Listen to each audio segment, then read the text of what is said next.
녹화를 시작을 하고 화면을 네.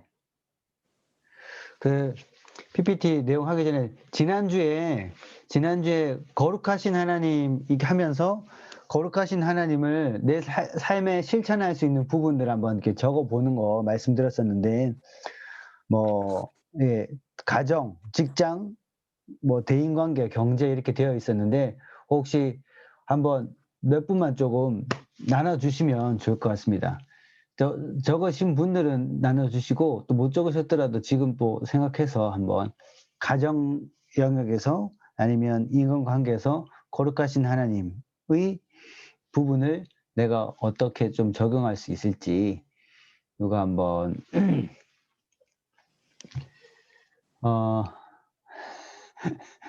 박순천 권사님 마이크가 켜져 있어요 지금. 네, 바로 얘기하시면 될 것 같습니다. 네.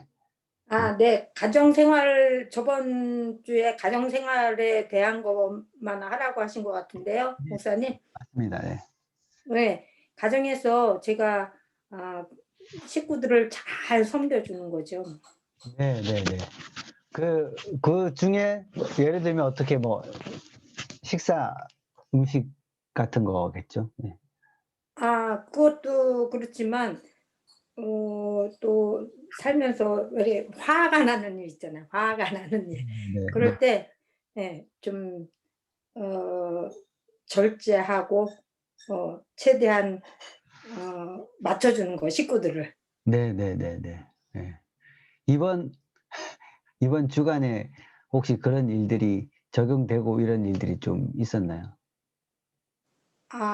딸들도 다 크니까요. 어렵더라고요. 네. 그렇죠. 예. 예. 그래서 말을 또 이렇게 함부로 하면 안 되고, 그런데 가끔 가다가 제가 이제 그 부모로서 이렇게 화가 나는 일이 있어요. 그럴 네. 때 그래도 그 딸들을 이렇게 그 존재를 인정해 주면서 제가 많이 참아야 되겠다, 그런 네. 생각을 하고 있어요. 네. 맞습니다. 네. 그 어린이집에서 저희 딸이 이제 어린이집에 있으니까 낮잠을 자고 나면 이제 머리를 다시 묶어야 되는데 예린이 반 선생님 묶을 때도 있고 박수정 권사님 묶을 때가 있는데 차이가 많이 나요. 박수정 권사님 딸들 머리를 이렇게 다 많이 묶으셔 가지고 완전 전문가가 묶은 것처럼 싹 이렇게 돼 있거든요. 딱 보면 알아요. 이거는 조리사 선생님이 묶어줬구나. 네. 딱 그렇게. 예. 네. 한 분만 더 나눠 주실까요? 네.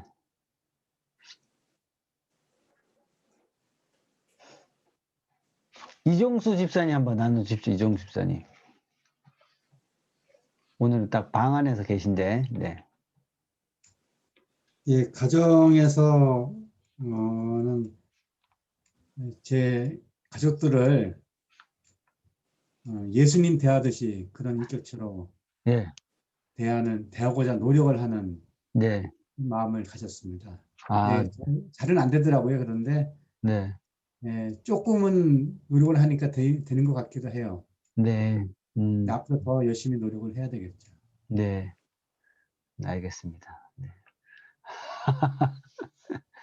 네. 알겠습니다. 또 지금, 내가 나누려고 그랬는데 넘어가네 라고 하신 분 계세요? 나누려고 그랬는데.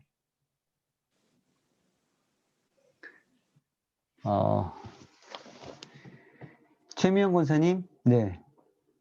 최미영 권사님, 마이크 연결되셨죠? 최미영 권사님이? 갤럭시 A3. 됐다, 최미영 권사님.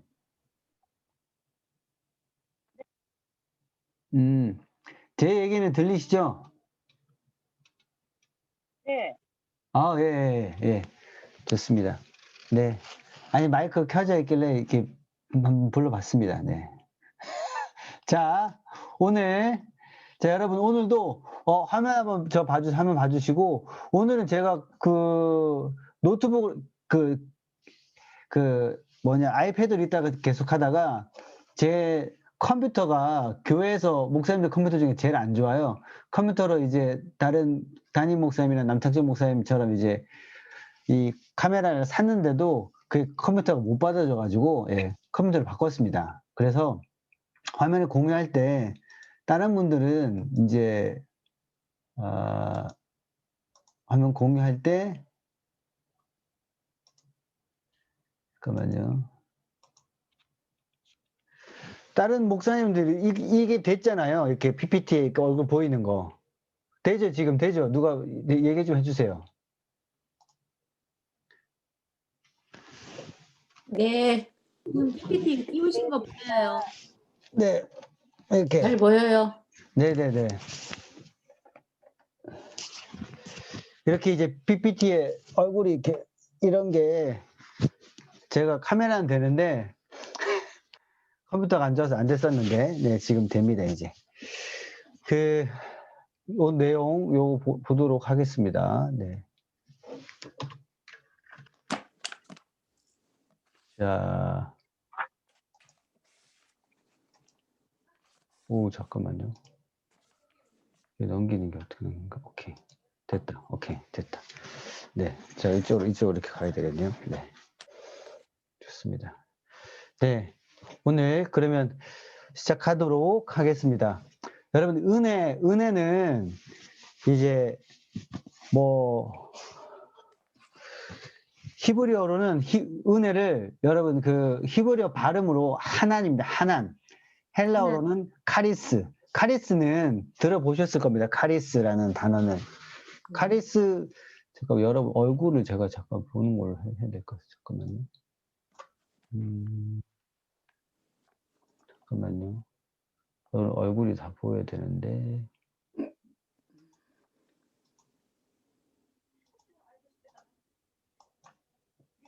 이렇게 하고, 오케이. 이렇게 합시다. 네. 여러분, 하난이라는 단어는 별로 이렇게 익숙하지 않으실 텐데, 헬라 카리스라는 단어는 많이 들어보셨을 겁니다. 조직신학, 이 루이스 볼코프라는 그 책, 조직신학이 있는데, 어떤 교회에서는 이 조직신학 책을 성경공부 교재로 써요. 성경공부 교재로 써가지고, 요 한 권 공부하면 신천지에 절대로 빠지지 않습니다. 이 공부를 하시면. 많은 목사님들이 조직신학을 공부할 때 이제 교과서로 썼던 책입니다. 루이스 볼코프라는 분이 지은 이제 조직신학 책에서 은혜를 이렇게 설명하고 있습니다. 조은경 권사님이 한번 읽어주시면 좋겠습니다. 네. 일반적으로 은혜란 그것을 요구할 권리가 없는 사람에게 값없이 베푸는 인자라고 언급할 수 있다. 성경은 일반적으로 이 말을 사랑을 상실했고 본성상 정죄 아래 있는 사람들에게 대한 공로에 의하지 않는 하나님의 선 또는 사랑을 나타내기 위하여 사용하고 있다. 네, 우리가 은혜라고 이야기할 때 너무 익숙하게 쓰고 있는 단어거든요. 은혜, 은혜를. 근데 은혜라는 단어가 뜻이 뭔가라고 설명을 하라고 하면, 이렇게 우리는 그거를 은혜라는 단어를 적용해서 문장으로 많이 쓰거든요. 교회에서 은혜라는 단어를 어떨 때 많이 쓰죠? 저희가? 좋았을 때. 좋았을 때. 그러니까 찬양이 오늘 장로님 기도 참 은혜로웠습니다. 이렇게 많이 하죠. 예.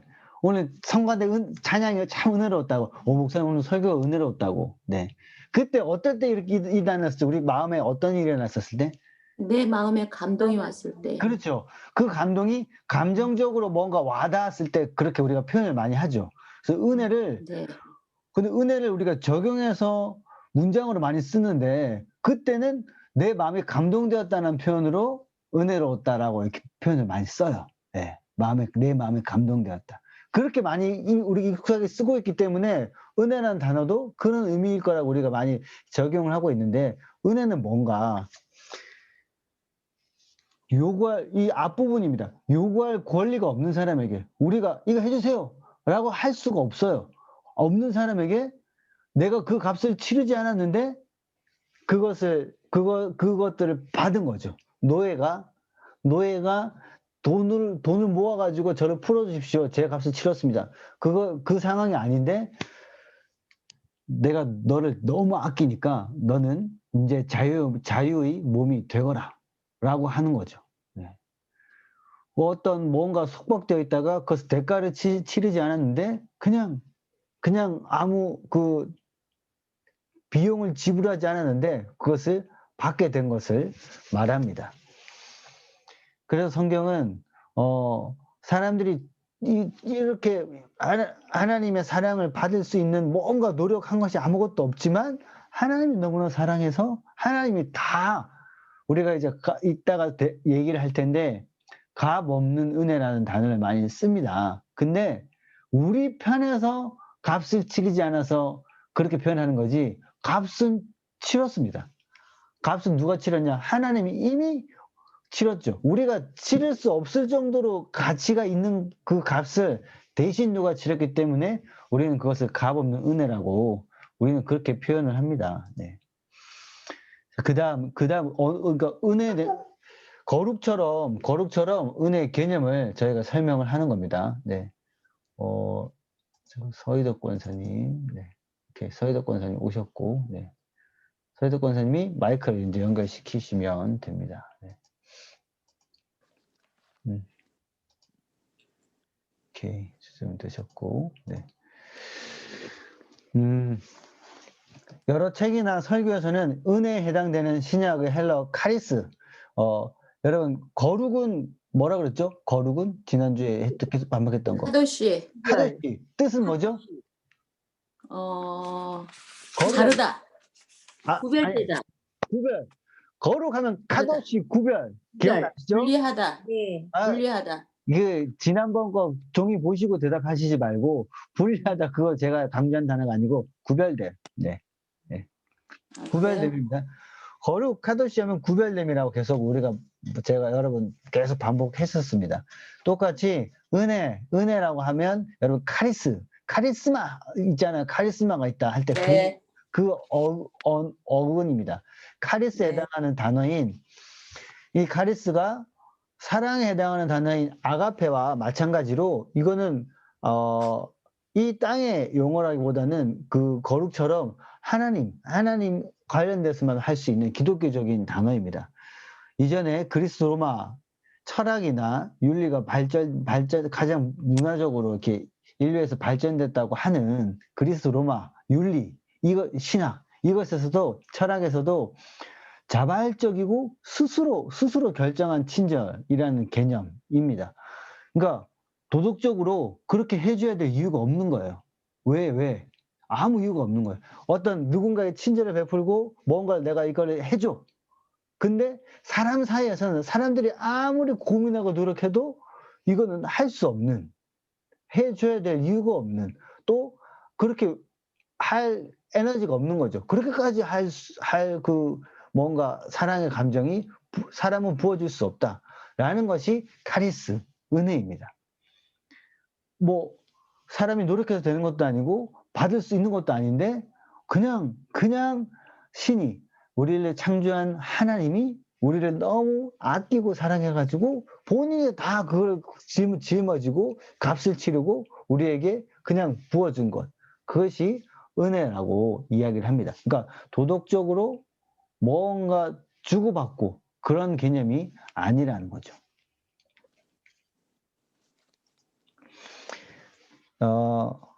은혜에 대한 이 앞부분 계속 저희가 거룩처럼 은혜에 대한 그 개념, 그 단어에 대한 그 느낌 이런 것들을 주로 앞부분에 설명을 합니다. 하나님의 은혜, 요 성경 구절은 우리 이정숙 권사님이 한번 읽어 주십시오. 이정숙 권사님이.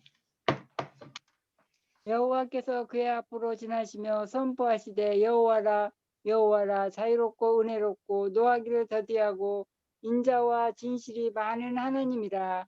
아멘. 아멘. 네. 하나님의 은혜 관련돼서 그 성경에서 거의 제일 앞부분에 나오는 구절이 출애굽기 34장 6절 말씀입니다.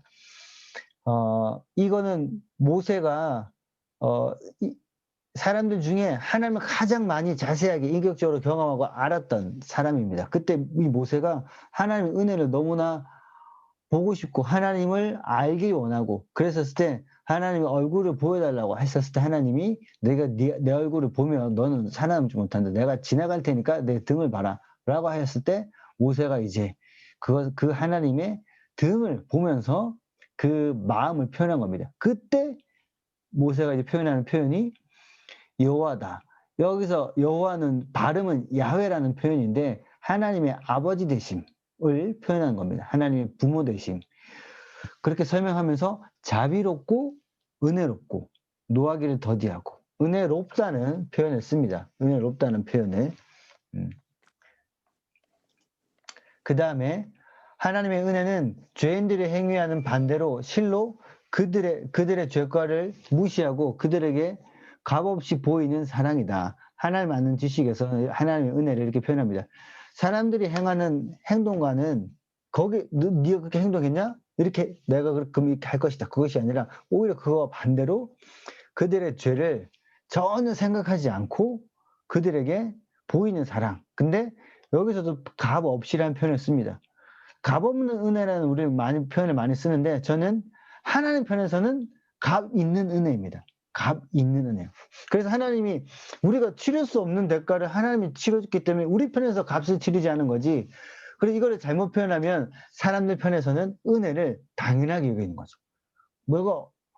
나는 기독교 집안에서 태어났고 이 사랑을 누리고 있고 나는 특별히 죄 지은 것 없고 그러면서 은혜를 당연하게 여기는 것을 이제 기독교 신학자 중에 이제 값싼 은혜라고 표현하는 사람이 있습니다. 하나님이 너에게 주신 은혜를 너희는 값싸게 여기냐? 값싼 은혜를 우리는 여기는데 그렇게 우리가 바라볼 수 있는 것이 아니라는 거죠. 값 없이 하나님 편에서는 값 있게 값을 치르고 보이시는 사랑이다라는 겁니다. 이 책도 제가 많이 언급하고 있습니다. 갓이라는 책, A.W. 토저라는 목사님이 이 부분을 읽겠습니다. 마땅히 호의를 받을 수 없는 사람에게 하나님께서 호의를 베푸신 것이 은혜이다. 영화 중에 유승범이 검사로 나오고 이런 영화가 있습니다. 호의가 계속되면 권리인 줄 안다고. 네, 호의. 서희덕 권사 네, 호의. 우리가 누군가 어떤 시절에 명절에 선물을 해주거나 이렇게 하면 한 10번 해주다가 한 번 안 해주면 이 사람이 지금 많이 초심을 잃었네 라고 생각하는 것처럼 우리가 그거 원래 받을 수 없는 것인데 계속 반복되다 보면 당연하게 여긴다는 거죠. 사람은 누구나 당연합니다. 회사의 사장님이 원래 직원들에게 안 줘도 되는 건데 어떤 특정한 날 자기의 돈으로 명절에 그 직원들에게 회사 돈이 아니라 자기 돈으로 정해진 금액은 아니에요. 어떤 날에는 10만 원, 20만 원씩 챙겨줬다고 칩시다. 근데 어느 해에 주지 않았어요. 그럼 직원들은 사장님이 초심이 바뀌었거나 돈을 우리가 줄 걸 안 줬다거나 이렇게 생각하게 되는 것이 사람의 그냥 어쩔 수 없는 생각입니다. 근데 우리가 받을 수 없는 우리에게 하나님께서 호의를 베푸시는 것. 그러니까 받을 수 없는 것인데 우리가 받은 것이 은혜라는 거죠. 그래서 은혜를 거룩을 설명할 때 그 카도시 구별됨이라고 했다면 은혜는 카리스 그 다음에 받을 수 없는 것인데 받은 것이라고 딱 정의를 하면 우리가 은혜를 잘 정의할 수 있습니다. 한번 따라해 주십시오. 은혜, 네. 카리스, 그 다음에 받을 수 없는 것인데 받은 것입니다. 은혜 없는 것인데 받은 것. 네, 은혜하면 받을 수 없는 것인데 받은 것이 은혜입니다. 네. 은혜를 그렇게 기억하지. 그러니까 은혜의 가장 단순한 기본적인 정의입니다. 받을 수 없는 것인데 받은 것. 여러분 동의가 되십니까? 받을 수 없는 것인데 받은 것. 은혜. 그러니까 구원에 대해서도 다시 우리가 생각해 볼 필요가 있는 것이 여러분 구원을 어느 순간 신앙생활 오래 하다 보면 당연하다고 우리는 이미 전제하고 살아가고 있는데 다시 기억할 필요가 있어요. 이것이 우리가 받을 수 없는 것인데 받은 것이 은혜이다. 가족으로 적용해 볼까요? 가족. 저 인간하고 내가 같이 살아주는 거지. 라고 생각할 때가 있잖아요. 어이구, 저놈이 내 배에서 나왔으니까 내가 저렇게 감당해 주는 거지. 근데 다른 편으로 생각해 보면 내가 저 사람과의 만남, 저 사람과의 관계, 저 사람과 가정을 이루어서 이렇게 살아가는 것, 내가 누릴 수 없는 것인데 누리는 것이라는 관점으로 보게 되면 은혜라는 거죠. 관점에 바꿔도 이게 뭐가 정확한 시각인가? 내가 저 사람이랑 살아주는 건가? 저 사람이 나랑 같이 있어주는 은혜인가? 네. 사람이 가장 많이 인간관계에서 이렇게 근본적으로 이렇게 맞닥뜨려지는 것이 자기 인격에 부딪히는 부분이 같이 살 때입니다. 같이 살 때. 그래서 예수님이 제자들을 그냥 일주일에 한 번씩 만나서 제자를 한 게 아니라 같이 살았다는 거죠. 네. 제가 그 신대원 준비하고 그럴 때 저는 신대원 준비할 때 같이 공부를 막 집중적으로 해야 되니까 장신대 앞에서 자취를 했었습니다. 3명이서. 첫 해. 저도 처음 시험 봐가지고 들어간 게 아니거든요. 첫 해에 다 정리하고 그 예수전단 간사 하다가 그만두고 예수전단 간사 한 5년 정도 공동생활 했어요. 같이 사역자끼리. 전임 간사들끼리 사역자들끼리 공동생활 하고 제가 그 20명 정도 되는 간사들 전체 공동생활 하는 것들을 이끌고 진행하고 이렇게 다 했었거든요. 주일날 저녁에 모이면 패밀리 타임이라고 해가지고 여러 가지 서로 축복하고 갈등 같은 것도 다 해결하고 그렇게 지내다가 29살에 이제 다 그만두고 이제 친구들이랑 같이 자취를 하면서 신대원 입시 계속 말씀 공부를 합니다. 그러면 이미 뭐 인간관계 뭐 갈등 있을 거 없고 친구들이니까 3명이 같이 사니까 다 잘 지내야 되는데 공부를 이렇게 하다 보니까 공부만 집중하다 보니까 서로 이제 배려하고 이런 부분들을 하지만 제 마음속에 이제 저는 청소를 계속 하거든요. 기본적으로 제 방은 청소를 잘 안 한다 하더라도 같이 사니까 매일 방을 닦고 이불 피고 근데 제 옆에 있는 친구가 제가 생각할 때는 뇌 구조에 먼지가 없는 거예요. 얘 머릿속에는 먼지라는 개념이 없어. 그래서 다 이미 누워있는데 이불을 팍팍 털어가지고 딱 자요. 옆에 있는 형하고도 이게 얘기는 처음에는 못하겠고 청소를 너무 안 하는 거죠. 근데 여러 가지 갈등들이 계속 쌓여요. 막 치킨을 같이 먹더라도 너무 걔가 빨리 먹는 거예요. 안 그래도 돈 없는데 신전 준비할 때 거의 거지거든요. 예. 20만 원을 막 살고 막 치킨 돈이 생겨서 치킨 한 마리를 막 3명이 먹으면 남자들 엄마 배고픕니까? 그러면 얘기하면서 먹는데 걔는 얘기도 안 하고 막 엄청 빨리 먹어버려요. 막 그런 거 계속 쌓이는 거죠. 사람이니까. 그러다가 뭘 하다가 계속 티격태격 하는 거죠. 그러면서 안 되겠네. 얘기 좀 하자고 하고 그럼 잠깐 내가 화장실 갔다 올게. 저 화장실에서 이제 가려고 바로 얘기 안 하고 화장실에 조금 앉아 있었는데 제가 이 얘기를 1대1 재정을 하면서 한 적이 있을 거예요. 화장실에 잠깐 앉아 있는데 제가 불만을 얘기했죠. 마음이 막 저도 안 좋더라고요. 이게 뭡니까? 제가 지금 청소도 안 하고 주님이 생각해도 좀 그렇죠? 걔에 대해서 이렇게 얘기한 거야. 근데 주님이 저한테 주신 마음이 걔가 너랑 살아주는 거라고. 완전 다른 관점이죠. 걔가 너랑 살아주는 주님이 주신 마음이에요. 제 마음에 지금 관상기도 오래 기도한 게 아니라 주님 그렇죠. 근데 걔가 너랑 살아주는 거다 라는 마음을 주신 거죠. 제가 그때 감정적으로 동의는 안 됐어요. 근데 하나님의 음성이란 걸 알았죠. 그래서 딱 볼일을 끝내고 옥상에 올라가서 걔가 얼굴이 울그락불그락 했었거든요. 뭐라고 말을 하겠죠. 근데 제가 잠깐만 내가 먼저 할 말이 있다고. 잠깐 내가 생각해보니까 네가 나랑 살아줘서 고맙다고 뭐 이렇게 말을 해버렸어요. 주님이 주신 마음을. 갑자기 걔 표정이 이제 굳었다가 표정이 누그러진 정도가 아니라 울먹거리는 거죠. 왜 그러냐고. 네가 나랑 살아준 거지 고맙다고. 그때 뭐 갈등 다 해결하고 지금도 저랑 이제 대학원 박사과정도 공부 같이 하고 있고 제일 이제 오랫동안 같이 계속 교류하고 있는 친구 목사죠. 네. 그래서 여러분 간단한 건데 남편이랑 이거 뭐겠냐 막 이렇게 생각될 때에도 잠깐 화장실 갔다 오겠다고 해보세요. 근데 주님의 음성은 똑같습니다. 네가 그 사람이랑 살아주는 게 아니라 그 사람이 너랑 살아주는 거다. 누구하고도 다 적용이 되는 말씀. 주님의 관점은 이런 관점일 거예요. 내가 뭐 이렇게 한 게 아니라, 여러분 구원도 주님 이렇게 힘들고 어려운데 제가 그래도 주님을 열심히 붙잡고 있지 않습니까? 아니 뭐 지금 다 교회 안 나오는데 저는 뭐 이렇게 교회 열심히 나가고 제가 주님을 어떻게 섬기는지 주님 아시죠?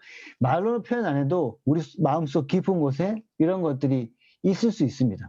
근데 관점을 잘 생각해 보세요. 우리가 지금 하나님 우리에게 부어주신 것들이 당연히 우리가 누릴 만한 것인가? 원래 받을 수 없는 것인데 받고 있는 것인가?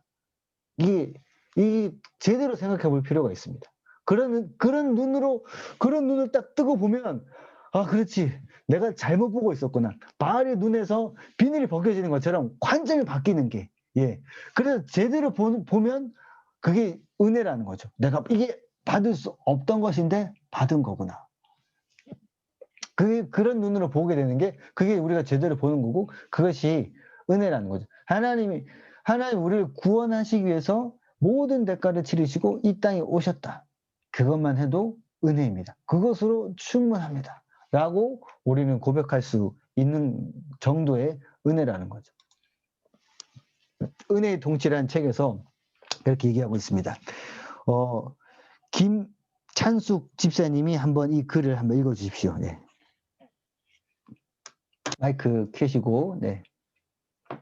하나님의 은혜는 자격이 없는 죄인들에게 영원한 영적 축복을 베푸시는 하나님의 영원하고 절대적이며 주권적인 은총을 의미한다. 네. 사람의 눈으로 볼 때는 전혀 자격 없는 죄인들에게, 근데 하나님이 볼 때는 자격을 뛰어넘어가지고 내가 그들을 이렇게 다시 회복시키길 원하시는 그런 존재죠. 영원한 영적 축복을 베푸시는 하나님의 은총인데 그 은총을 설명하고 있습니다. 영원하고 절대적이고 주권적인 은총. 누가 토론할 수 없는 거죠.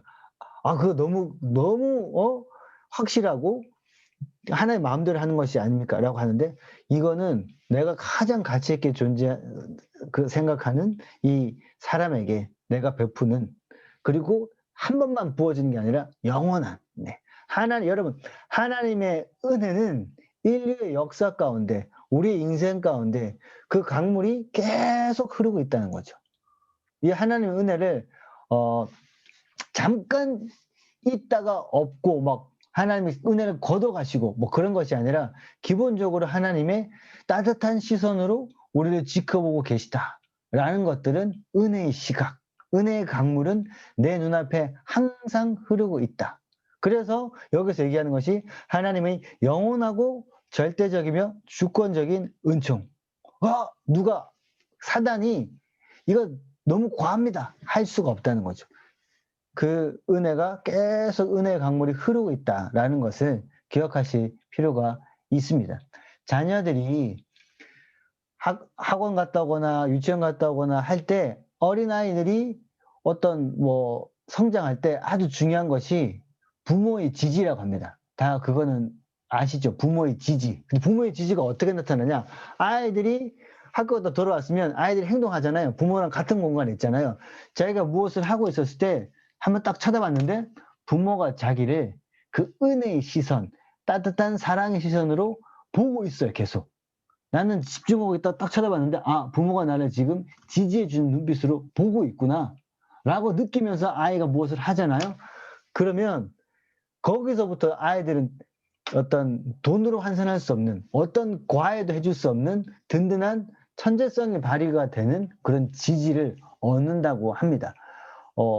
그 말을 잘 못하시는 부모 2명이 그 자녀가 있는데 아이가 과학 천재가 있어요. 그래서 부모 무슨 테스트를 했는데 천재성을 테스트를 하는데 부모의 지지, 그게 70점 넘는 부모가 없거든요. 근데 그 두 부모 다 100점이 나왔어요. 어떻게 나왔냐 보니까 아이가 학교 갔다 오잖아요. 그러면 부모가 말을 귀를 못 들으니까 뭔가 이렇게 해줄 수는 없어요. 근데 아이가 혼자서 책을 보고 그 책을 다시 설명을 해주는 거예요. 부모한테. 글로 쓰면서. 부모는 그거를 하루 매일 4시간 동안 부부가 손을 잡고 그것을 고개 끄덕거리고 좋아하면서 봐주고 있어요. 그 아이한테는 어떤 그 정상적인 부모보다 가장 큰 지지를 해주고 있는 거예요. 제가 그 영상을 보면서 엄청 이제 충격을 받았죠. 어떤 걸 보통 부모들은 뭐 하다가 애가 얘기를 해도 잠깐만 있어봐. 엄마 통화하고 있잖아. 그 보통 애들은 엄마 내 말 좀 들어봐. 아이들은 보통 이게 일상이거든요. 근데 걔는 그게 아니에요. 그 공간에 딱 들어오면 부모가 자기를 초집중하고 있는 항상. 네. 그 사랑의 빛 가운데서 그 아이는 내면이 계속 자라고 있는 거죠. 그래서 저도 집에 딱 들어가면 박예린만 계속 보려고 그러죠.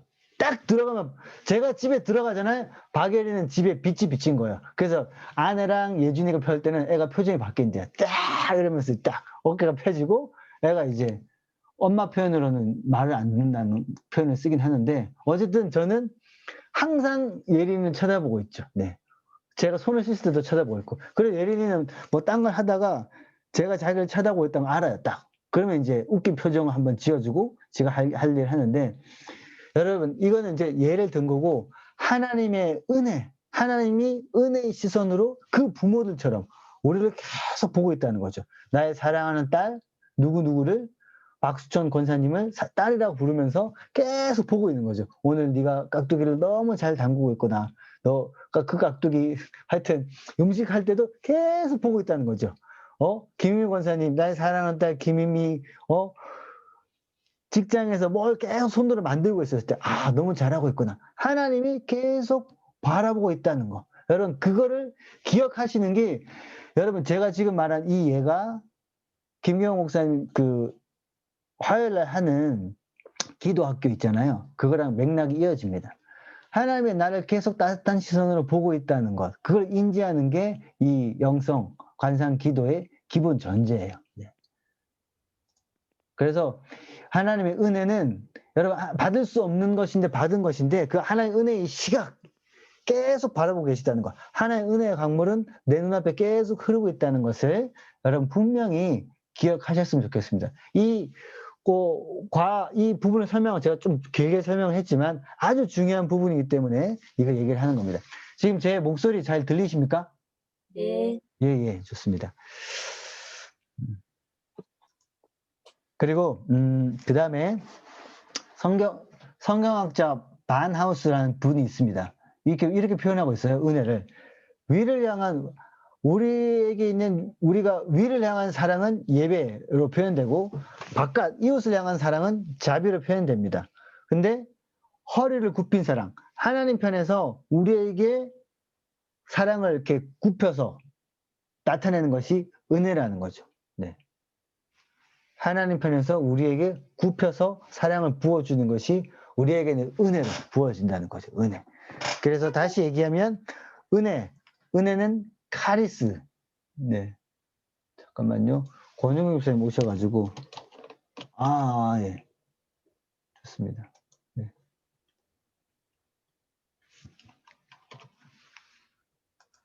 네, 좋습니다. 그래서 은혜는 카리스, 그리고 하나님이 따뜻한 시선으로 계속 보고 계시다라는 것입니다. 네, 그 다음에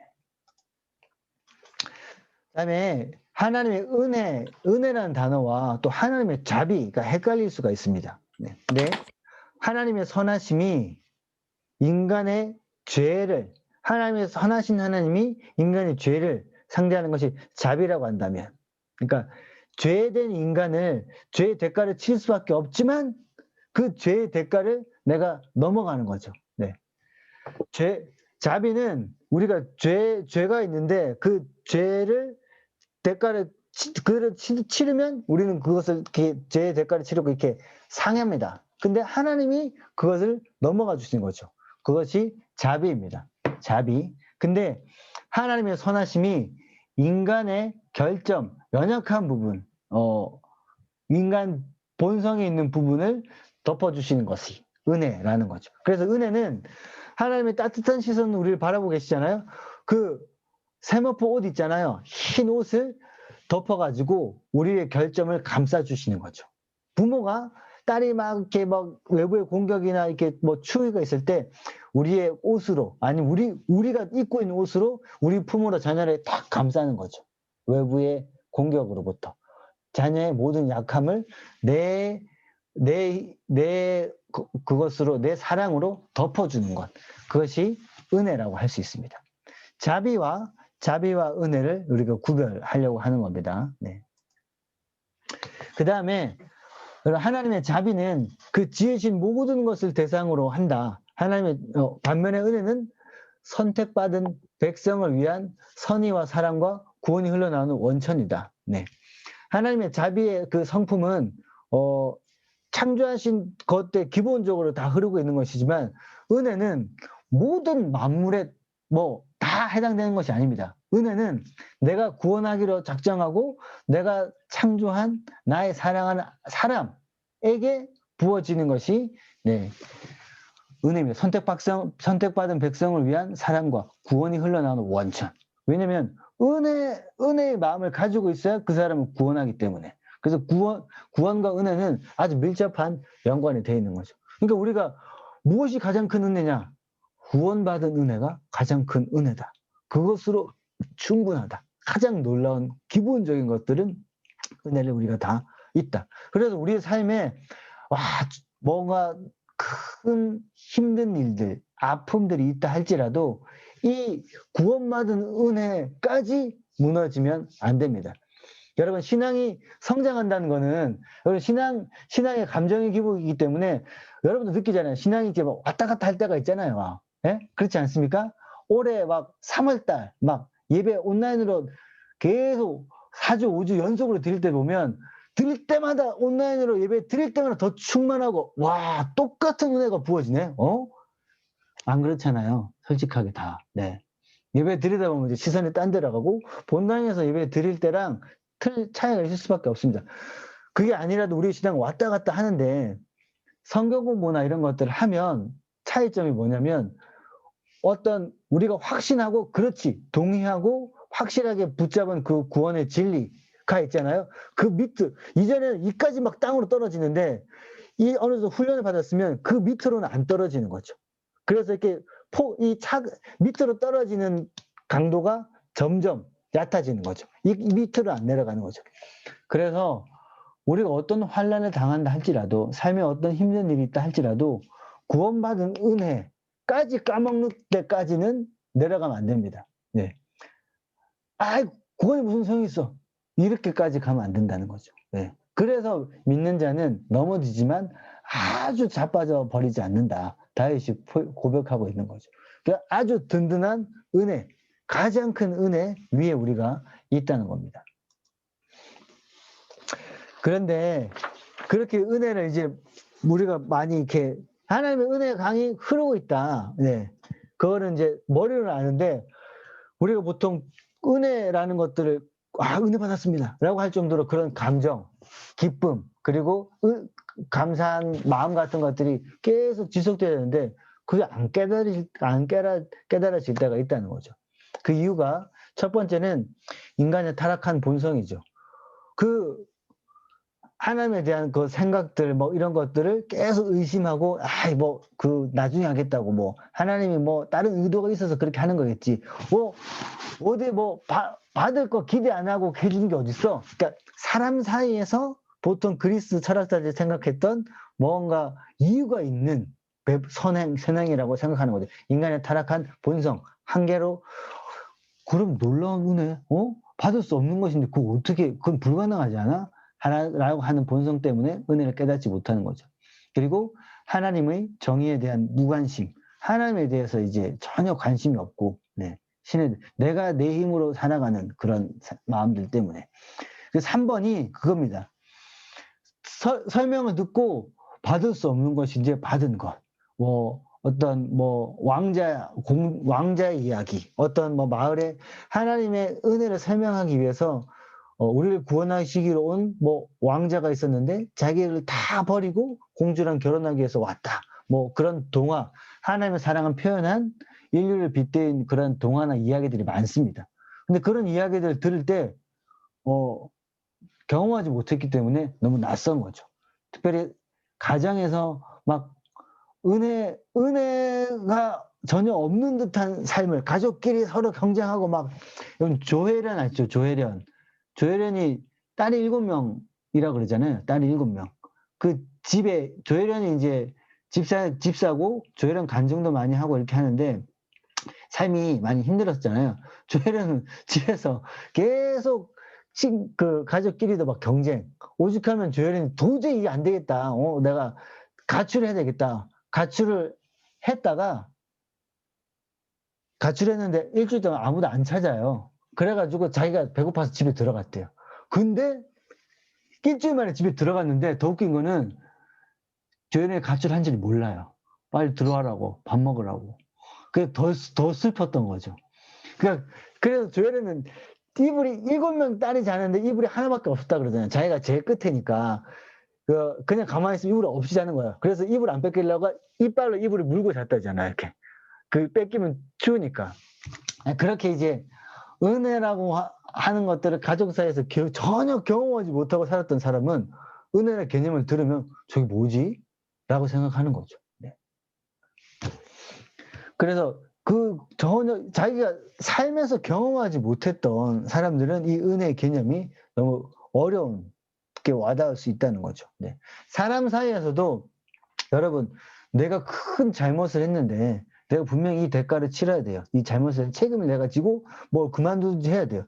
근데 그걸 알지만 그 리더가 책임자가 괜찮다고 이것에 대한 잘못은 내가 감당하고 괜찮다고 너는 하라고 이런 일들을 경험했었을 때 그 은혜를 경험하는 거죠. 사람들은.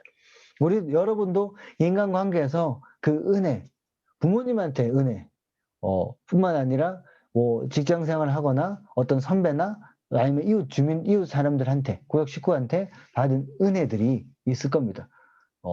그런 것들을 기억하시면 좋을 것 같습니다. 그 다음 보겠습니다. 하나님의 은혜의 특징. 같이 한번 읽어보겠습니다. 제목을. 가로 1번을 같이 읽을게요. 네, 시작. 가로 1번 하나님의 은혜는 그걸 읽어주세요. 하나님이 우리를 구원하사 하나님의 은혜는 영원하다. 네, 거기까지 읽으시면 됩니다. 디모데후서 1장 9절 제가 읽겠습니다. 하나님이 우리를 구원하사 거룩하신 부르심으로 부르심은 우리의 행위대로 하심이 아니요 오직 자기 뜻과 영원한 때 전부터 그리스도 예수에서 우리에게 주신 은혜대로 하심이라. 네.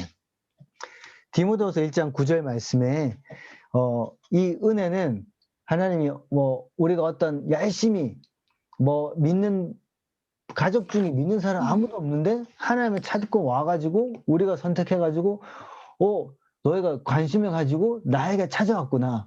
잘했다. 그리고 네가 나를 모르는데도 네 마음속에서 누군가를 도와주고 구제하고 네 마음이 착하구나. 그래서 우리에게 구원을 베푸시거나 관심을 가지신 것이 아니라 하나님이 먼저 정하셨어요. 언제부터? 우리를 하나님 품으로 데리고 오시기 자기 가족으로 이렇게 건져내고 품으실 것을 언제 정했냐? 영원 전부터 하나님 마음속에 우리가 있었고 그래서 그것을 정하시고 우리를 이 땅에 보내시고 그 계획 가운데서 계속해서 은혜의 눈으로 우리를 바라보시면서 모든 사람들 보내서 우리를 계속해서 이끌어 주신 거죠. 그래서 그리스도 예수 안에서 우리에게 주신 은혜대로 하시다. 그래서 여러분 하나님은 은혜의 시각으로 우리를 계속해서 바라보고 계시다. 그리고 하나님의 은혜의 강물은 우리 눈앞에 계속 흐르고 있다. 그것이 일시적인 것이 아니라 영원하다. 과거부터 미래까지 영원히 흐르고 있는 은혜의 강을 여러분 기억하셨으면 좋겠습니다. 제가 계속 반복하고 있는 개념이 하나님이 은혜의 시각으로 우리를 바라보고 계시고 은혜의 강물은 계속 흐르고 있다라는 겁니다. 네.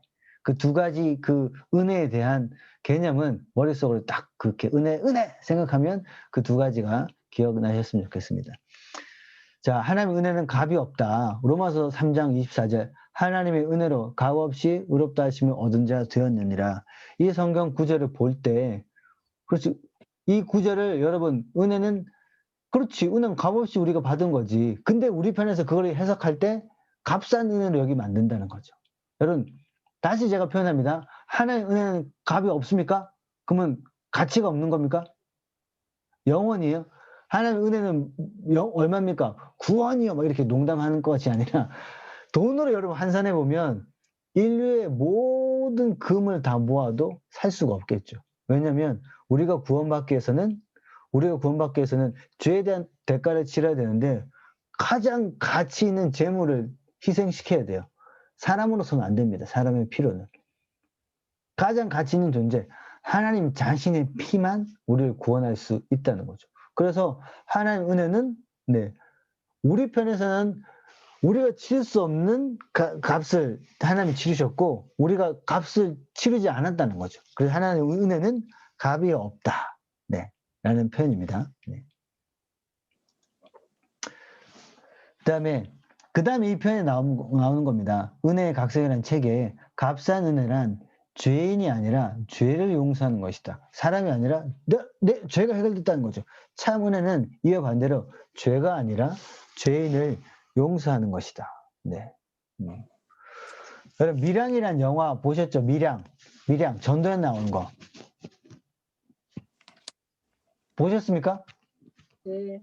아니요. 봤는데, 그러니까 보셨던 분도 스토리가 자세히 기억 안 날 수도 있어요. 밀양이라는 영화에서 보면 전도연이 그 영화를 뭐 길게 얘기할 수 없지만 그런 거예요. 전도연이 밀양으로 와가지고 아이가 납치당했어요. 아이를 납치당해서 아이를 납치해서 살해한 범인이 있어요. 그래서 너무 슬프지만 전도연이 그 과정에서 그 슬픔을 이렇게 막 이웃 주민과 나누고 이렇게 할 때 송강호가 이제 전도연을 이끌어서 교회를 가서 전도연의 은혜를 받아요. 하나님의 은혜로 뭐 치유하고 용서받고 그리고 내가 그 범인을 용서하겠다고 얘기합니다.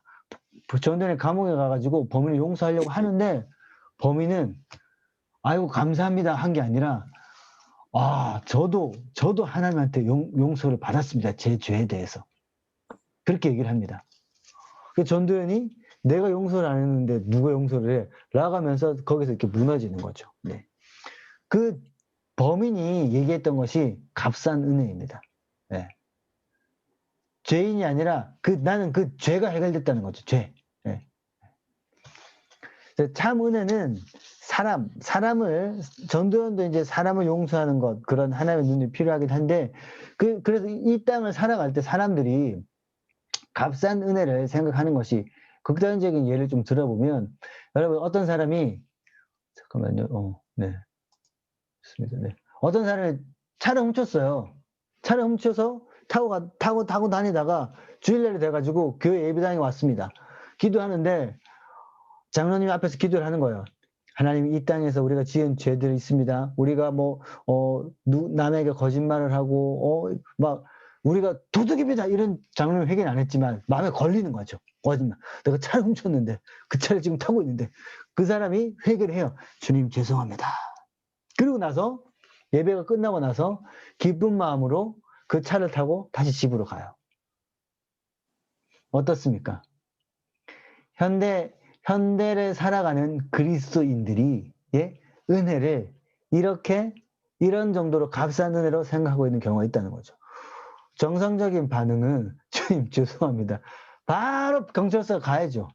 죄의 대가를 치르고 그 값을 물어주고 그리고 밀양이라는 영화에서도 그 범인이 그렇게 할 게 아니라 어떤 대가를 치더라도 당신한테 내가 죄송하다고 계속해서 용서를 구하는 태도가 필요하다는 거죠. 우리가 은혜를 하나님이 나를 용서해 주셨는데 괜찮다고 나는 정죄감 해결됐다고 정죄감을 해결해 주기 위해서 주님이 우리 가운데 그 일을 행하신 것이 아니라는 거죠. 그러니까 일반 언론에서 이제 그런 거 있잖아요. 검사 성폭행 검사 남자 검사가 그 당사자 여자 검사는 그것이 해결되지 않았는데 그 가해자 남자 검사는 그것에서 자기는 회개했고 하나의 은혜로 자유함을 누리겠다고 간증하고 있는 영상들이 나오면서 한참 이슈가 되고 문제가 됐지 않았습니까?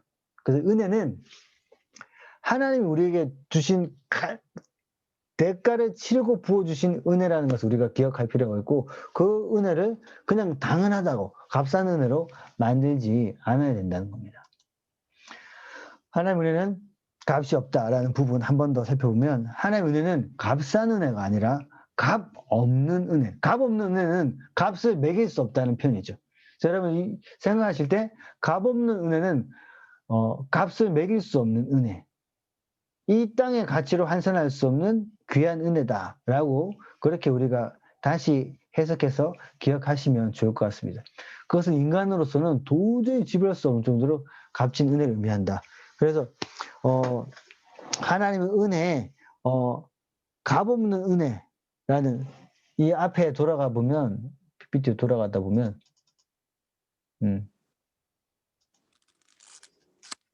로마서 9절 있잖아요. 하나님 은혜로 값없이 의롭다 하시면 얻은 자가 죄였느니라. 이 구절을 읽을 때마다 이렇게 기억하시면 좋겠습니다. 값을 지불할 수 없는 은혜로 구원받은 자 되었느니라. 하나님 은혜로 값진 은혜로 여러분 이해하시는 것이 더 정확한 의미입니다. 네. 하나님 은혜의 특징 세 번째, 이 부분이 본론입니다. 이 부분 얘기하고 우리가 또 오늘 좀 나누고 이렇게 하도록 하겠습니다.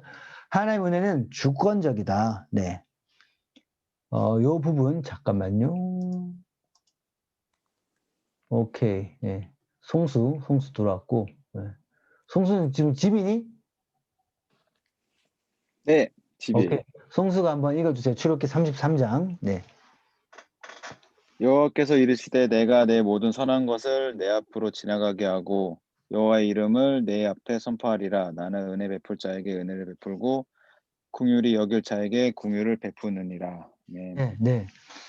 여러분, 이 하나님의 은혜는 주권적이라, 하나님의 주권이다라는 것들을 우리가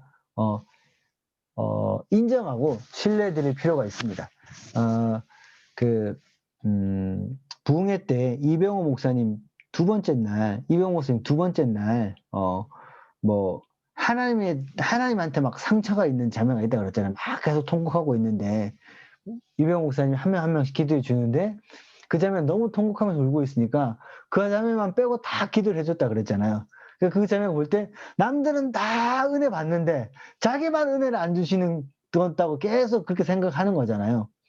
여러분, 다 때가 있고, 이 사람에게 방언의 은혜를 허락하셨으면 하는 이유가 있는 것이고, 나한테는 은혜가 지금 안 온다 할지라도, 하나님, 나한테는 왜 그러십니까? 할 것이 아니라는 거죠. 다 사람은 하나님의 주권 가운데서 하나님의 때가 있다는 거죠. 내 인생에 있어서도. 네.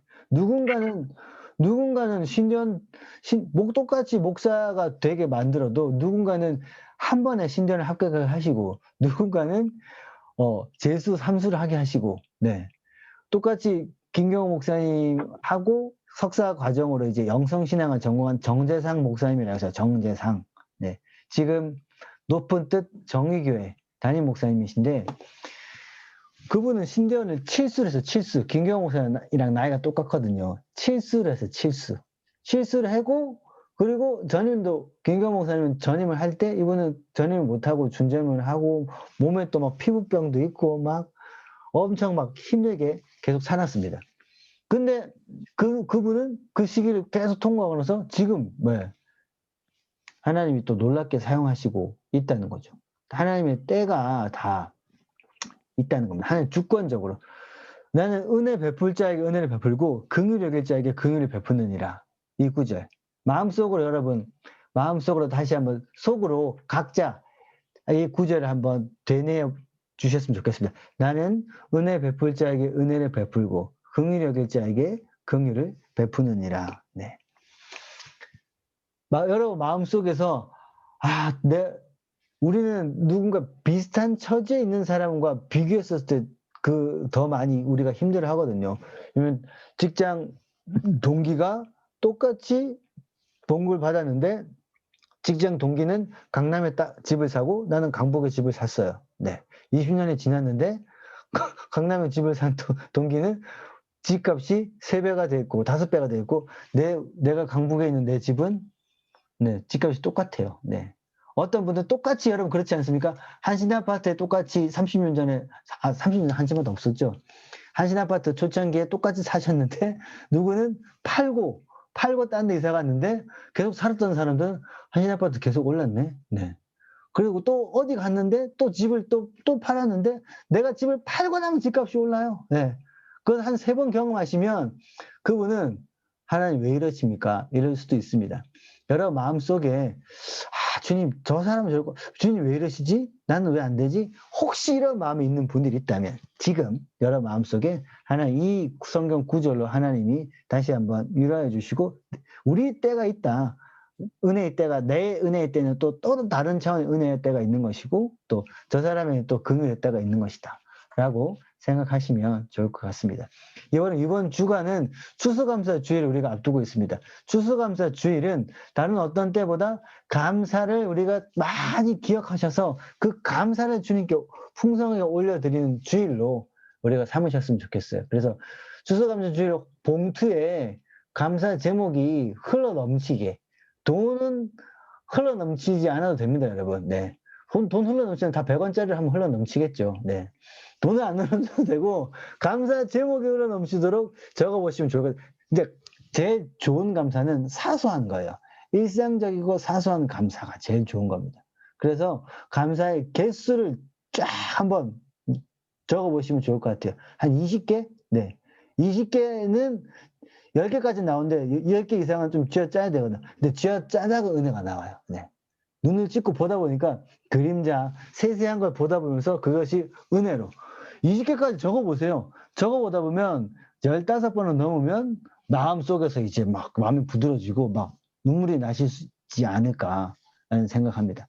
감사 제목 3개, 4개 적으면 우리 마음에 어떤 작용이 일어나지 않을 겁니다. 그래서 이 숙제는 아닌데 여러분 하시면 너무 좋을 게 감사 제목을 오늘 성경 공부 하시는 분들은 오늘부터 하나하나 하다 보면 하나님의 마음을 녹이시겠죠. 이렇게 20개를 적어가지고 네 해보시면 좋을 것 같습니다. 왜냐면 우리는 가정예배 드리면서 한두 개씩 계속 20주 동안 감사했잖아요. 그게 훈련한 거예요. 그 훈련이 안 된 사람은 갑자기 하면 힘들겠지만 우리는 훈련을 했기 때문에 20개의 감사 제목을 적으실 수 있을 거예요. 추수감사 주일날 20개의 감사 제목을 주님께 올려드릴 수 있으면 좋을 것 같습니다. 네. 그 다음에 하나님의 은혜는 항상 족하다. 충분하다. 족하다 하는데 족발을 생각나는 분 없으시죠? 네. 배고프신 분, 하나님의 은혜는 항상 충분하다. 네. 고린도후서 12장 9절 말씀을 우리 오늘 안 읽으신 분, 그 송수도 했고, 네. 우리 서희덕 권사님, 네. 서희덕 권사님이 고린도서 12장 9절 말씀을 조금 한번 읽어주시면 좋을 것 같습니다. 나에게 이르시기를 내 은혜가 내게 족하도다. 이는 내 능력이 약한 데서 온전하여짐이라 하신지라. 그러므로 도리어 크게 기뻐함으로 나의 여러 약한 것들에 대하여 자랑하리니 이는 그리스도의 능력이 내게 머물게 하려 함이라. 아멘. 네. 이 구절은 바울이 질병이 있었잖아요. 네. 바울이 있는 질병은 뭐 성경 정확하게 모릅니다. 근데 많은 성경학자들은 고쳐지지 않는 질병, 뭐 안질, 간질 두 종류의 하나입니다. 안질은 눈에서 계속 눈곱이 생겨가지고 막 계속 눈이 안 보이고 엄청 불편한 거. 간질은 갑자기 뭐 거품이 물고 쓰러지는 거 그런 거죠. 근데 바울은 이 손만 스쳐 지나가거나 뭐 그래도 병자가 낫고 그랬는데 자기의 질병을 위해서 진짜 바울이 3번 기도했다는 것은 작전 기도를 3번 한 거예요. 금식하면서 막 몇 달 동안 기도하는 것들을 3번 했다는 거죠. 그렇게 기도했는데 주님이 나에게 이르시기를 내 은혜가 내게 족하도다. 하나님이 기도 응답으로서 이렇게 얘기하신 분은 2명밖에 없어요. 성경에. 첫 번째 모세가 주님 가나안 땅 내가 괜찮겠다 생각하는데 근데 그렇게 괜찮다 그러는데 가나안 땅에 저랑 같이 가자 그러지 않으셨습니까? 이 백성들 이고 힘겹게 여기까지 왔는데 눈앞에서 저로 하여금 가나안 땅 가지 말라고 하시다니 너무한 거 아닙니까? 모세가 계속 기도했어요. 하나님은 뭐라고 했냐면 이 일로 2번 다시 기도하지 마라. 끝! 아주 강하게 얘기하신 거죠. 바울에게도 바울이 하나님의 마음을 막 정말 그 움직이는, 어떻게 하면 하나님의 심장을 흔들어서 기도하는 걸 알잖아요. 네, 간절하게. 그렇게 너무 간절하게 기도하니까 주님이 나의 은혜가, 네가 기도하는 것에 대한 모든 응답은 이미 충분하다. 그만 바울에도 그렇게 얘기한 거죠. 바울은 좀 더 부드럽게 표현해 주신 거고, 내 은혜가 너에게 이 조카도다는 것은 충분하다는 거죠. 이미 은혜가 충분하다. 그거는 질병이 낫고 안 낫고를 떠나가지고, 네, 그거는 내가 너에게 부어주는, 내가 볼 때는 질병이 안 낫고는 중요하지 않다. 그거보다 더 뛰어노는 은혜가 너와 함께 할 것이다 라고 한다는 거죠. 그냥 단순하게 적용하면 이 질병이 있어야 주님께 기도했겠지. 바울은 이 수준의 지금 영적 상태가 아니에요. 질병이 있기 때문에 기도하라고 바울한테 한 건 아니고, 예. 우리가 누구 어떤 질병 때문에 기도하거나 뭐 힘든 관계 때문에 막 기도하는 분한테 아이고 괜찮아. 그래도 그 십자가가 있어야 네가 하나님 붙잡잖아. 이거는 여러분 위로가 아닙니다. 이렇게 뭐 지도해 주거나 뭐 권면해서 가이드 절대 해주면 안 됩니다. 영적 지도할 때도 이렇게 지도하지는 않습니다. 네. 내 능력이 약한 데서 온전한 짐이라 하신 것은 바울이 그 은혜가 부어지려면 자기 힘이 빠져야 되잖아요. 이 질병이 있고 없고를 떠나서 그 질병을 뛰어넘어서 주님이 자기 힘이 빠지는 만큼 은혜가 부어지는 거죠. 내가 약할 때 강해짐이라라는 그 표현입니다. 약할 때 강함 대신에 이 표현.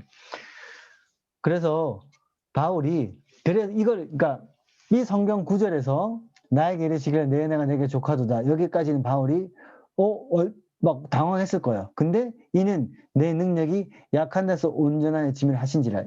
바울이 이때 깨달은 거죠. 이때는 바울이 놀라운 영적 비밀을 발견한 거죠. 그래서 은혜가 충분하다는 것은 이제 질병이 있고 없고가 중요한 게 아니구나. 네. 여기서 중요한 거는 다시 포인트를 집어드리면 질병 때문에 기도하니까 이 질병이 이 역할을 하는구나. 그걸 깨달은 게 아닙니다. 네. 질병이 없는 게 바울이 훨씬 더 편했겠죠. 근데 내가 약할 그때에 약한 만큼 주님의 강한 능력을 바울이 깨닫게 되는 거죠. 네. 그래서 바울은 겉으로가 아니라 진심으로 기뻐함으로 나의 여러 약한 것들에 대하여 자랑하리니 라고 이야기를 하고 있습니다. 로열라 이냐시오, 김경호 목사님 영성지도 수업할 때 하는 내용이 로열라 이냐시오인데, 이냐시오가 은총, 하나님의 은혜를 우리가 느끼려고 한다면 질병이 있을 때 은혜가 더 많이 느껴지면 그 질병을 떠나가게 해달라고 기도하지 않아도 된다. 하지 말라는 거 아니에요.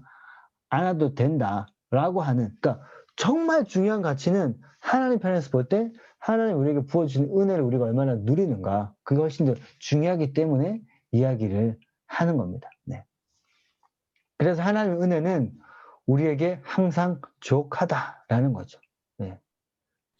하나님이 볼 때는 우리가 기도하는 거의 대부분은 하나님은 주셔도 되고 안 주셔도 되고 우리가 그 일을 하고 안 하고 하나님 편에서는 괜찮아요. 그냥 우리가 하나님을 어떻게 생각하고 하나님과 관계가 중요한 거니까. 대부분 아내분도 그렇지 않습니까? 남편이 나를 어떻게 생각하고 나와 어떻게 시간을 보내는지가 중요한 거지, 남편이 돈을 얼마나 많이 벌고 사회적 위치가 어떻고 그거는 부수적인 거잖아요. 정말 소중한 관계에서는 그것과 마찬가지입니다. 네. 하나님의 은혜는 우리에게 항상 충분하다라는 것. 네. 다섯 번째, 하나님의 은혜는 겸손한 자에게 주어진다. 잠언 3장 34절.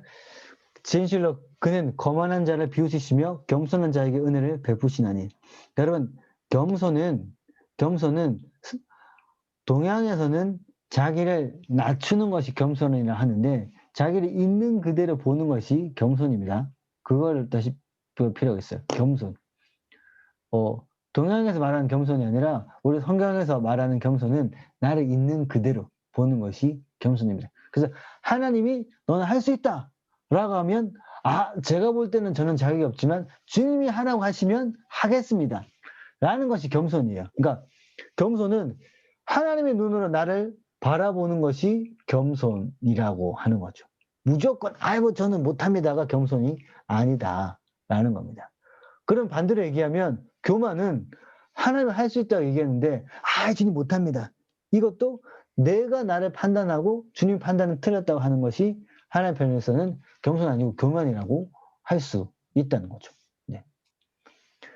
그래서 교회에서 하나님이 교회에서 어떤 일들을 맡기실 때도 똑같습니다. 이 일을 하지 않겠습니까?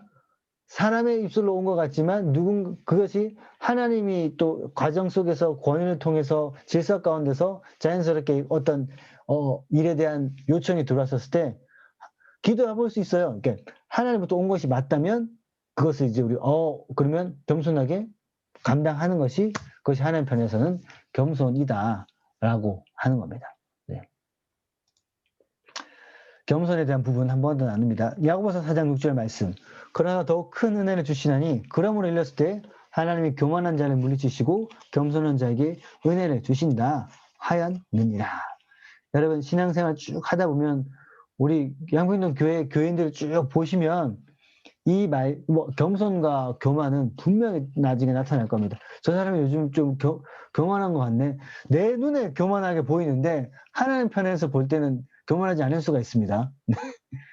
근데 기도를 우리가 그 사람이 정말 교만하면 계속 사람들이랑 부딪히거든요. 그러면 하나님이 그것들에 대해 하나님이 알아서 처리를 하시고 겸손한 자는 사람을 볼 때는 저 사람은 너무 고개를 빳빳이 들고 가는 것 같지만 하나님 앞에서는 그 사람이 겸손한 사람일 수도 있습니다. 네. 그래서 교만한 자는 하나님이 멈추게 하시고 물리치시고 뒤로 물리시고 겸손한 자에게 은혜를 부어주신다라는 부분은 아주 우리가 하나님 은혜를 누리는 자에 있어서는 겸손이 아주 중요합니다. 그 다음에 겸손에 대한 부분 베드로전서 5장 5절 말씀 베드로전서 5장 5절 말씀을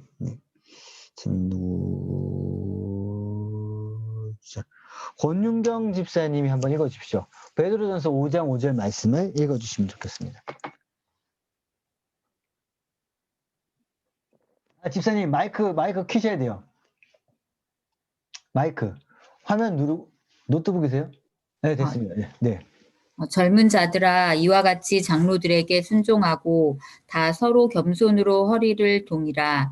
하나님은 교만한 자를 대적하시되 겸손한 자에게는 은혜를 주시느니라. 아멘. 네 좋습니다. 권윤경 집사님 그 노트북이세요? 네. 마이크가 소리가 엄청 잘 들리네요. 다른 분들은 잘 들리죠? 네. 거의 마이크를 한 것처럼 잘 들립니다.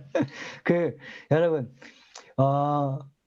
하나님은 교만한 자를 대적하실 때 겸손한 자에게 은혜를 베푸시느라. 그러니까 앞에 구절이 똑같은데 앞부분이 틀립니다. 이와 같이 장로들에게 순종하고 겸손으로 허리를 동이라라는 부분은 교회 질서 가운데서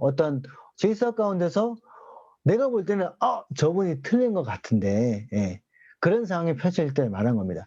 누가 봐도 상식적으로 봐도 그 결정은 틀렸습니다. 부서의 어떤 장이라는 분인지 회장님이라든지 잘못된 결정을 할 때가 있어요. 이럴 때 어떡할 건지가 지금 그 결정하시면 지금 누가 봐도 역사에서 양평구의 역적이라고 결정되실 것입니다. 난 기록 남을 겁니다. 그런 결정이라 할지라도 권위에 의해서 그런 결정이 되면 우리는 그렇게 그때 어떻게 할 것인가? 그때 이 성경 말씀 적용할 필요가 있죠. 겸손으로 순종할 필요가 있습니다. 근데 사람이 잘못된 결정을 어떤 장이나 그룹이 잘못된 결정을 할 수가 있잖아요. 그렇지만 그 결정을 하나님이 교회를 위해서 그대로 놔두지 않는다는 거죠. 그 결정을 때로는 바꾸기도 하십니다. 제가 양봉영교회 4년 동안 보면서 다른 교회에서랑 틀리게 담임 목사님이 교회를 이끌어 가실 때 더 가까이서 제가 보게 됐잖아요. 양평동에 와서는. 근데 이렇게 상황을 보면 어떤 중요한 결정인데 이미 결정이 잘못 났어. 제가 볼 때는. 이거 어떻게 못하겠어요. 근데 기도를 하죠. 그러면 나중에 그 결정이 바뀌기도 하더라고요. 결정되고 시행되다가 그것이 멈추고 하나님 원하신 대로 방향이 틀어지는 거예요. 네. 그걸 신뢰할 필요가 있습니다. 우리 교회를 선하시게 이끌어 가신 분은 하나님이시다. 라고 여러분 아멘을 하셔야 됩니다. 아멘 해주십시오. 네. 그걸 아멘. 신뢰할 필요가 있어요. 내가 볼 때는 와, 이 결정 잘못 가고 있어. 이거 안 되겠네. 사람들 모아가지고 뭐 이렇게 탄원서 써가지고 서명해야 되겠네. 이런 걸 할 필요가 없어요. 양풍교회는 이런 걸 안 했기 때문에 지금 이렇게 계속 잘 가고 있는 겁니다. 근데 보통은 이런 일이 일어나게 됩니다. 우리가 3년 전에 유치원 없앨 때 이런 우리 교인들은 하지 않았는데 외부에서 사람들이 막 기사 내고 데모하고 그랬잖아요. 그때 양풍동교회는 정말 오랜만에 그런 막 갈등을 경험했었고 교인끼리는 다투지 않았지만 갈등을 경험하셨을 거예요. 그때 그런 때에 우리가 이 말씀을 기억할 필요가 있어요. 하나님께 순종하고 네, 하나님의 방향을 이 방향에 이끌어 가신다. 똑같이 적용하면 가정도 적용할 수 있어요. 우리 가정을 이끌어 가신 분이 하나님이시다. 하나님이 선하시게 이끌어 갈 것이다. 네. 자녀들한테 적용해 볼까요? 자녀들이 어떤 길을 선택하고 나가요. 부모가 야, 그거 하지 마. 부모의 권위를 이 말씀을 적용해서 나도 교회에 순종한다. 너도 순종해라. 우리 집의 장은 나야. 순종해. 이렇게 했는데 자녀들이 안 갈 때가 있잖아요. 그럼 어떻게 할 것인가? 기도를 해야죠. 자녀들의 인생을 붙드시고 자녀들은 한 명 한 명이 교회입니다. 그 교회인 성전인 자녀들의 삶을 이끌어 가신 분이 하나님이시라 우리가 신뢰하고 하나님의 뜻대로 이끌어 주시옵소서라고 하면 자녀들이 이렇게 결정하고 나아가다가 하나님의 방향을 틀어가지고 잘 하실 거예요. 그래서 우리가 서로가 서로를 교회로서 예수 그리스도의 몸으로서 존중하면서 서로를 지켜줄 때, 그러니까 이 존재를 이 공동체를 이끌어가는 것이 하나님이시다. 신뢰하는 것이 훨씬 더 중요하다는 거죠. 그래서 여러분 하나님의 은혜를 경험하면 어떻게 되는가 이 부분도 중요합니다. 로마서 6장 말씀에 그런즉 우리가 무슨 말 하려 은혜를 더하게 하려고 죄에 거하겠느냐 그럴 수 없느냐 죄에 대해 죽은 우리가 오직 그와 살려. 이 말이 무슨 말이냐면 죄를 많이 지은 사람일수록 은혜가 더 크게 느껴진다. 예수님이 하신 비유를 사람들이 인용하면서 야 나는 은혜를 더 크게 느끼려고 지금 눈앞에 이 죄가 이제 오늘 밤에는 그냥 더 큰 죄 가운데 뒹굴다가 내가 지금 은혜는 누릴래. 이렇게 말하고 행동하는 사람들이 있다는 거죠. 그러니까 바울이 그게 아니다. 은혜를 더하려고 죄에 거하냐 그럴 수 없다라는 거죠. 우리는 이미 죄에 대해서 죽었다라고 바울이 표현하고 있는 거죠. 여러분 은혜를 경험한 사람은 죄를 짓는 것이 쉬울까요? 죄를 안 짓는 것이 더 쉬울까요? 김찬숙 집사님 마이크 켜고 대답해 주세요. 안 짓는 게 더 쉬울 것 같아요. 안 짓는 게 맞습니다. 네, 맞습니다. 다른 분들도 그렇게 생각할지 모르겠는데 제가 의도하는 게 그거예요. 여러분 은혜를 경험한 사람은 어쩔 수 없이 죄를 지을 수밖에 없다고 표현하긴 하지만 죄를 지으면 마음이 불편합니다. 네, 은혜를 경험한 사람은 죄를 지으면 계속 불편한 거죠. 그래서 죄를 차라리 안 짓기를 선택하는 게 우리는 더 마음이 편하고 좋습니다. 우리가 그런 존재라는 것을 그 은혜를 이미 충분하게 은혜가 우리의 겉만 감싸고 있는 것이 아니라 우리는 죄에 대해서 이미 죽은 존재다라는 것을 기억하고 다만 육신이 죄의 영향 안에 있기 때문에 우리가 죄에 또 그렇게 끌려가는 것처럼 보인다는 것을 분명히 구분할 필요가 있습니다. 그래서 은혜의 각성이라는 책에서 당신의 삶에서 그리스도의 은혜가 완전히 깨달아질 때 당신은 더 이상 두려움이나 수치심이나 죄책감 때문이 아니라 사랑 때문에 어떤 일을 하게 된다라는 거죠. 네. 은혜를 경험하게 되면 은혜가 완전히 깨달아질 때 여러분 그 은혜가 부어지고 사랑이 부어지면 두려움이 떠나게 된다. 이런 구절 제가 신방하면서 이렇게 설교를 몇 번 했을 텐데 뭐 두려움이 수치심에 죄책감 어떤 일을 할 때 내가 이 일 안 하면 누가 그렇게 생각하지 않을까? 두려움 때문에 어떤 일을 내가 청소하러 간다거나 그런 것이 아니라 우리가 어떤 봉사 어떤 일을 하게 된다는 것은 사랑 때문에 이미 부어진 사랑 때문에 그 일을 하게 된다는 거죠. 부어진 은혜 때문에. 네. 그다음에 이제 이 일반 은혜랑 특별 은혜가 있습니다. 일반 은혜는 모든 자에게 부어주시는 은혜입니다. 이 지으신 모든 만물 가운데 하나님의 햇빛처럼 부어주시는 은혜입니다. 일반 은혜. 네. 일반 신앙에서는 일반 은총이라고 표현을 하게 됩니다. 일반 은총, 특별 은총. 특별 은혜는 예수 그리스도 안에 있는 성령으로 말미암아 하나님의 은혜로 값없이 의롭다 하심을 얻은 자 되었느니라. 그래서 하나님 믿는 자들에게 주시는 특별한 은혜, 특별히 구별되어서 하나님을 선택해서 부어주시는 그 은혜의 빛, 그것이 특별 은혜입니다. 네. 그래서 여러분, 9시가 됐는데요. 하나님이 올 한 해 감사한 것, 이것을 하나님의 은혜, 제가 은혜의 개념을 다시 정리하면 은혜는 칼이 쓰고 받을 수 없는 것인데 받은 겁니다. 근데 이 받을 수 없는 것인데 받은 것을 우리가 시각이 바뀌어야 찾을 수가 있다는 거죠. 그래서 한 주간 동안, 남은 시간 동안 주일까지 받을 수 없는 것인데 받은 그 은혜를 찾으셔가지고 20가지 감사를 우리가 하나님께 올려드리면 좋을 것 같습니다. 그래서 한 두 분만 올 한해 주님께서 주신 그 은혜를 한 가지 정도만 한번 나누면 좋을 것 같습니다. 조은경 권사님 한번 얘기해 주십시오.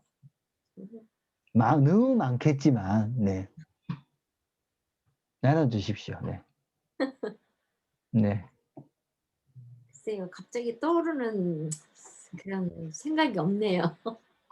그러면 잠깐만 생각해 보세요. 그게 찾는 과정이죠. 네. 윤유희 집사님, 조은경 권사님 조금 있다가 얘기해 주시고, 윤유희 집사님. 마이크 켜주시고, 지금 이 시간에 우리 박 목사님하고 우리 같은 교우들하고 같이 이렇게 수업을 할 수 있다는 게 제게는 은혜입니다.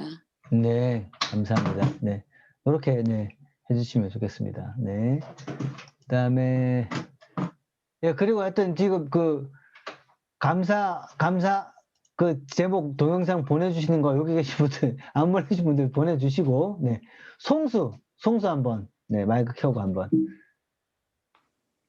저는 그냥 저희 교회에 코로나 확진자가 없다는 것도 은혜인 것 같기도 하고요.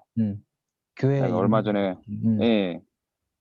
뭐 국토정조도 무사히 끝날 수 있었던 것도 하나님 은혜 덕에 좀 할 수 있었던 것 같아요. 네, 아유 감사합니다. 네, 감사합니다. 송수 국토정조 끝나고 주일 왔을 때 다리에 걸음을 잘 못 걷더라고요. 네.